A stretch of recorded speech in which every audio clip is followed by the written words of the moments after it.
Hey folks, Matt Easton here, Schola Gladiatoria, and so this is a brief point, genuinely brief point from Matt Easton, newsflash there, I'm in my study, which obviously is a work in progress, shall we say, but one of the things I've noticed when I've been doing videos, and it came up, let's just move one sword out of the way here, I will refer to that sword in a minute, but when I have been using this sword, a number of people have commented on how comparatively narrow it is. Now, I have spoken about this topic previously, but I really just wanted to make the point that I think because of preconceptions from maybe movies or artwork, fantasy art, role-playing games, computer games, stuff like that, that there is a perception that swords, particularly of earlier periods, should we say, rather than obviously things like rapiers or even military sabers, things like that, but kind of earlier designs of swords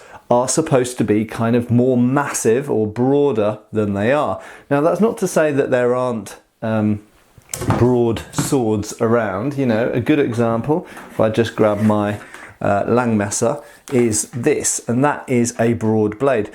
And that is pretty much at the broad end of the spectrum of what medieval swords get like. There are some broader types, there's some types of falchion which are even broader than that. And even a few types of arming sword as well. But generally speaking, swords, even in the medieval period, aren't particularly broad, especially at the cutting portion of the blade. And I've spoken about this before, about the fact that they might be broad down here, but the part actually doing the cutting is, as you see, relatively narrow.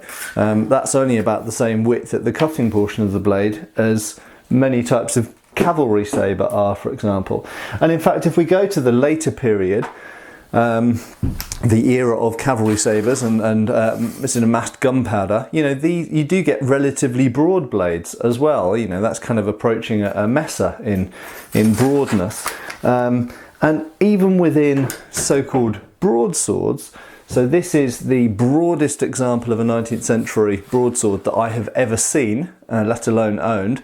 And that is 1.5 inches broad at the base, very, very wide, and you can see it's still quite wide at the cutting portion of the blade, but it's not colossal, it's not massive.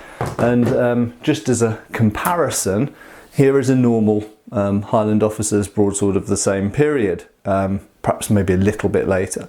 And you can see it's a relatively narrow blade, it's only about 1 inch wide at the, let's say, about between 2.5 and 3 centimeters wide, in fact nearer 2.5 centimeters wide, at the cutting portion of the blade. So it's not, you know, it's not a big, massive sword, but there are broad swords, broad bladed swords in that period. And then, of course, if we go to the famous katana, so this is a particularly big example, and so this is broad for a Japanese sword. It's not hugely broad, it's certainly nowhere near as broad as the Langmesser or indeed the cavalry saber, but it is thick, with a double C at the end. So, you know, sometimes a blade can be hefty and have a lot of sort of meat behind it, a lot of steel in it, but not necessarily be broad, it might be thick. And actually that's often what these, let's try and put that's the Dynasty Forged katana, which I will do a proper review of soon. And if I just grab, this is something that will be coming up for sale on my website soon, on Eastern Antique Arms. This is an original old Wakizashi blade. And you can see that's relatively narrow, even narrower than the Shamshir. So, whereas the Shamshir is, again, quite thick, in many ways it shares some kind of similarities with Japanese blades. So really just to say that you can't always judge either the weight of a blade or its cutting effectiveness from how broad it is. Just because something looks thick and you like that doesn't necessarily mean that it's heavier or a better cutter than a blade which might be narrower but might be thicker. Anyway, I hope that's been something to think about. Probably we'll look at this topic again in greater depth with more examples in the future. But as you know, I haven't got a huge number of things unpacked yet, so I'm just using what I have to hand. Anyway, I'll see you soon. Click the like button and click on subscribe and notifications if you haven't done already. Cheers for watching, and I'll see you soon. Cheers, folks. Thanks for watching. We've got extra videos on Patreon. Please give our Facebook a like and subscribe if you haven't already. Cheers, folks.